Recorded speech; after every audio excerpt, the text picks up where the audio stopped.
Jahmile, give us an assessment of the back end of the defense. That's what you're in charge of with this coordination. So, what's it look like? You've sort of mix and match in some old guys, some new guys. What are your thoughts?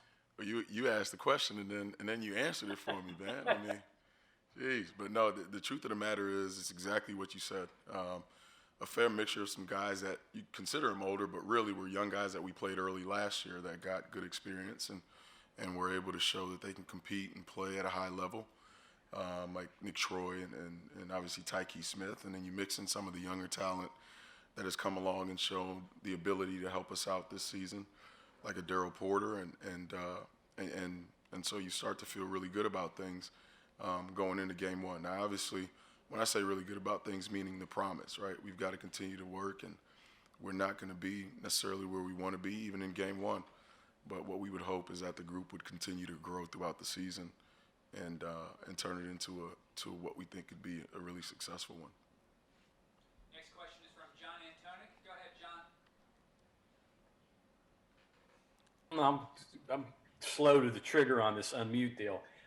Dreshon Miller, what has he done during camp that's caught your eye? And it seems like he's been a guy that's been pretty consistent for you throughout the camp. And what can he do this year?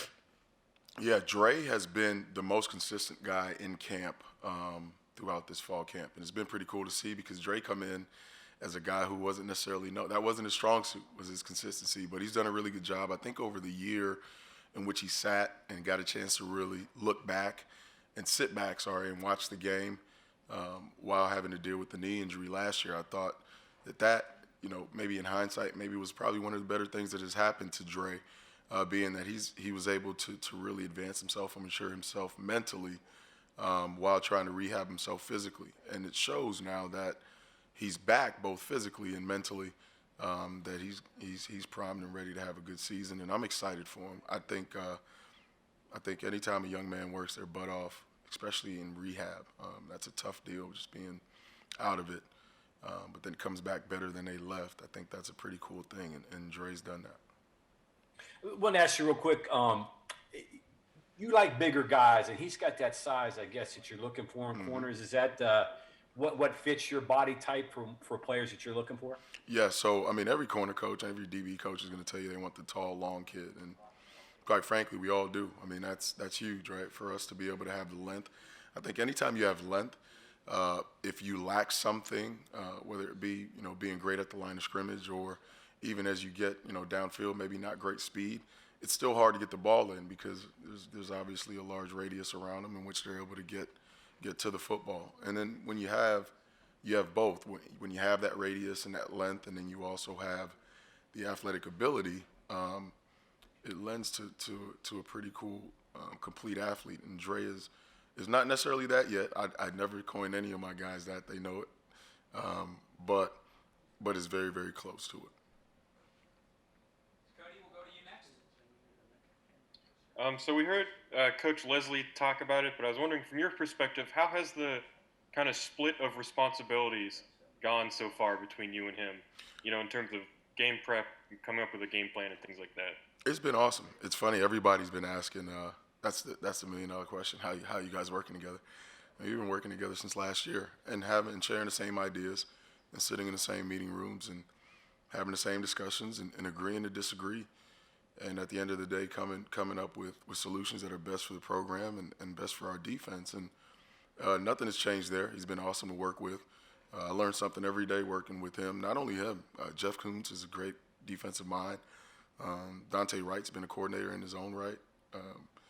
We've got, obviously, Jeff Castile, the guy who brought me to this place, in the room. And so to say that it's going to be a dictatorship-type situation or that it's just a two-headed horse, I think we'd be lying. But right now I feel like we have a really good handle on how we're handling things, and just hoping to continue to grow as a group as we roll, just like we expect our kids to do. Go ahead, Sean. Hey, Coach. Obviously, Nick Troy missed camp under understandable circumstances. How did you keep him up to speed emotionally and physically, and where does he stand right now on the field? Yeah, so Nick Troy, the time in which he missed obviously was a necessity, unfortunate situation. And the young man has done a really good job of handling himself and his business all throughout the situation. For us, we wanted to make sure that he was in a really good headspace. I think the most important part of an athlete is the mental, all right? Once the mental's gone, the body just kind of follows. And so for us, we just wanted to make sure we rehabbed him more so on the mental piece and supported him throughout it all. And knowing that when you give support, obviously that's part of the rehab, and then obviously coming back to what is the new normal. And so, he did a really good job of compartmentalizing his feelings, still keeping football as part of his everyday regimen. Still would work out, send us his film, send us his videos, follow obviously any workout plan in which we gave him. And then we were on Zoom meetings anyway, so he didn't miss much in terms of our day-to-day in terms of install and whatnot. And he did a nice job coming along there too. But, Nick's always been a really, really punctual guy. He's always been really sharp. He's always been about his business. And so I knew that if this were to happen to anyone and they'd be able to handle it in a positive sense, it would be him, and he did so. He's done a good job. Next question is from Greg Hunter. Go ahead, Greg. So you took a couple of guys that have been corners not long ago, and Jay Favors and Tay Mayo, and have moved them to safety. So the question is, does that say you feel you've got enough depth at corner that you don't have to have them there? And then what did you see out of those two that led you to believe that, hey, they could fit real well at safety? I think for many defensive back coaches, and I know for myself, you always, anytime you get a DB, you want to make him show you that he can't play corner, or that he has a skill set that fits elsewhere. But obviously, corner is a position in which you've got to have somewhat of a natural feel. And so we usually try the guys out there first. Both of those guys showed the ability to play corner, but also showed some physicality, showed the mental awareness, the savviness to play other positions. And so where we did have some growth at corner throughout camp, we thought that obviously those guys would be better suited at different positions. And quite frankly, both of them have done pretty well at those new spots. Jahmile's still learning the spear position, and so is Tay. Tay had one of the better plays I've seen in a really long time with the interception, in which he went head over heels. But it's just good to see him have some success, because early success is important for DBs, and we're hoping that both of them find a home where they are. Next, we'll go to Kevin Kinder. It's 3rd down and 5. The ball's been spotted for the offense. From that point, can you take us a little bit through the process of what you hear on the headphones, what you and Jordan do to get your calls, decided upon and then relayed onto the field? Right. So Jordan and I will meet and sit together and talk those things through before they happen. It won't be a game day conversation. That's where you sit down and you say, okay, listen, you paint the scenario just like you did, and you have basically an action sheet that says, hey, this is what we want to do in these certain scenarios. And, you shoot from the hip at that point. And so, again, that's a conversation that will be had earlier throughout the week, in which, obviously I'll express what I like, but not only me, like I said, the entire staff will somewhat come together on that. And then by the time we get to game day, with Jordan calling it, it would obviously be him just to know what I want in those situations. We've done a few mock games and mock practices where we've had some fun, and you don't want to hear what's on those headsets. That's not what you want me to go through right now. Next, we'll go to Cody Nesper. So a guy we have heard a lot about in the training camp reports is Darryl Porter Jr. And he's a guy that doesn't have the size and the length like you were talking about earlier. Are you as high on him as Coach Brown seems to be, and what have you seen out of him in general? I am. He's done what every DB should do, and that's go get the football. He's been able to get his hands on a few balls.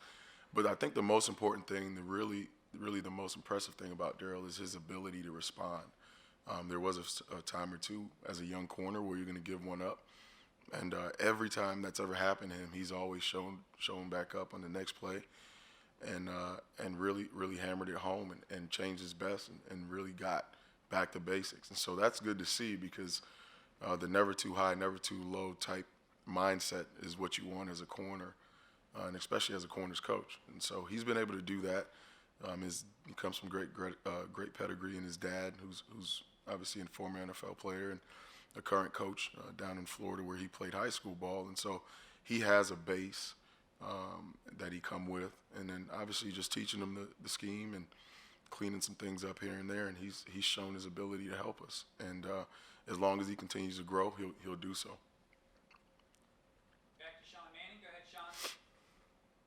You mentioned Coach Castile, and I know you guys were in a similar situation at Arizona, but what's it like with the dynamic of being coached by someone and now being colleagues? That has to be a unique situation. It is. It's actually been a real, I don't even know if like humbling is the right word, but it's been cool to like turn around and see Coach Castile in there, and still be able to pick his brain about some things. And Lord knows I owe him a lot, from my first job to my first start to a lot of firsts come from that guy. And so I guess just the just having him there is a comfort in itself. But then also the football coach. We all know that he's done some really brilliant things here and at other places. And so anytime you can bring that type of knowledge into a room, it's obviously helpful. And it's been awesome. It's been really cool to have him. Next question from Joe Mercado. Go ahead, Joe. Hey, Jahmile, how has Alonzo used this past year to get better, and how has he fit in over the last year? Yeah, so Alonzo spent the last year on a scout team and really playing everybody's best defensive back, rover, player, whatever it was. And I think that's really good teaching, just allows him to get beat up by some of the guys that are playing in our premier team and really just showing that really he belonged. And I think he earned a lot of respect going down there and sort of, giving a look, but really doing an elite job at it. And that's the one thing that we ask, no matter what the job is that we ask you to do it to the best of your ability. I think Zoe went down last year on scout team and was able to do so. I do know he also comes from a situation in which it wasn't as advantaged as this one, and so he has a bit of a gratefulness that maybe some other guys may not have, or a bit of appreciation that maybe some guys may take this for granted. And so, he's come with a different hunger. I've been excited to see him work. Try to stay out of his way. Coach Wright's done a heck of a job with him, and I treat him like my own kid. I try not to coach him, because I know I can probably be a little bit harder on my own than I would be on anyone else. But Zoe's done a really good job in learning the defense and really honing in on what he is that he does well and what he doesn't do well.